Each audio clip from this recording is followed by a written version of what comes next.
everybody. Welcome to another video.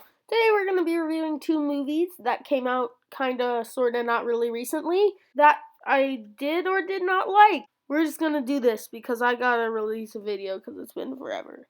The first problem I can immediately come up with is the fact that Michael Pena is not at all funny. Why did you hire Michael Pena to not make him funny?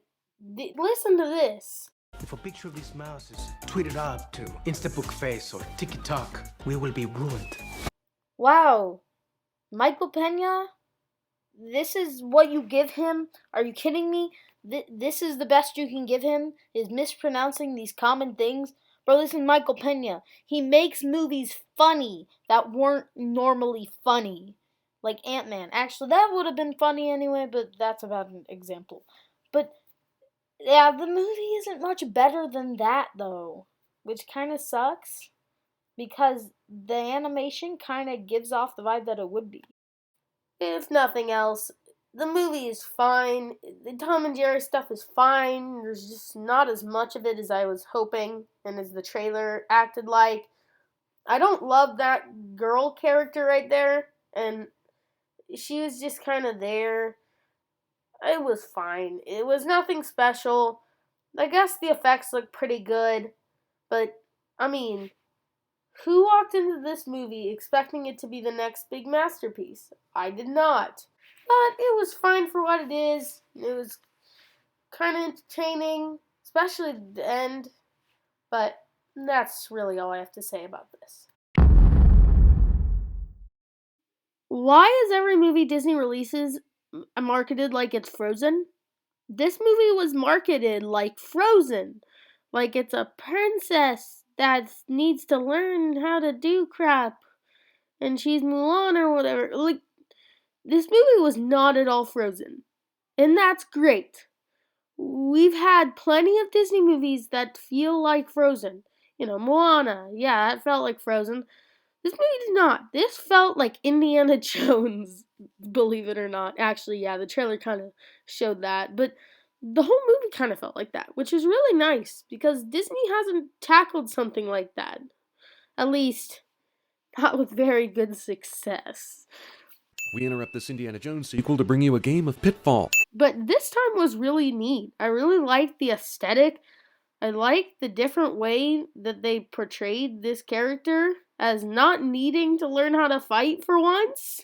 So we start the movie with action and cool fight scenes. And let me just play my favorite part of the movie right now. Welcome to the world-famous Shrimporium. My name is Boone. I'll be your server today. Would you like to hear our daily specials? Yes, please. We got shrimp, we got congee. We got a shrimp congee that won't quit. The captain, where's the captain? Let me go get him. What's up, my new customers? I'm Captain Boone, the owner, chef, and chief financial officer of the Shrimporium. How can I help? I'm sorry, the Shrimporium is not a water taxi. Toy, that's a lot of J.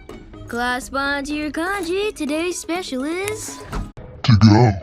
I like how it took a little bit from a lot of popular things, like Avatar and Lord of the Rings, kind of, and just, you know, karate and martial arts movies, kind of, and just a lot of different things. And I thought it was interesting because a lot of plot points, in my opinion, were a lot like, kind of like Force Awakens, where it almost took narrative beats but not story beats. That it kind of had similar narrative ideas but not the same. The one thing that I didn't think they did perfectly was Raya's character arc. I kind of think it didn't work the best. I liked it the whole time it was setting it up. It was well done in that aspect, but I didn't think the character arc was the right one for her. And honestly, I kind of would have preferred it if Sisu had had the character arc of realizing that you can't always believe that everyone you can trust. Because, you know, that kind of applies a little more to the real world. And it also would kind of tie into the idea that they're taking narrative beats and not story beats. Because it's very similar to Aang's character arc in Avatar: The Last Airbender. But anyway, other than that, I thought this movie was really fun, and I have to be honest, there's one point in the movie where it showed title screens like it was from Wes Anderson stop motion films, and I just burst out laughing. I don't even know why. It just was so weird.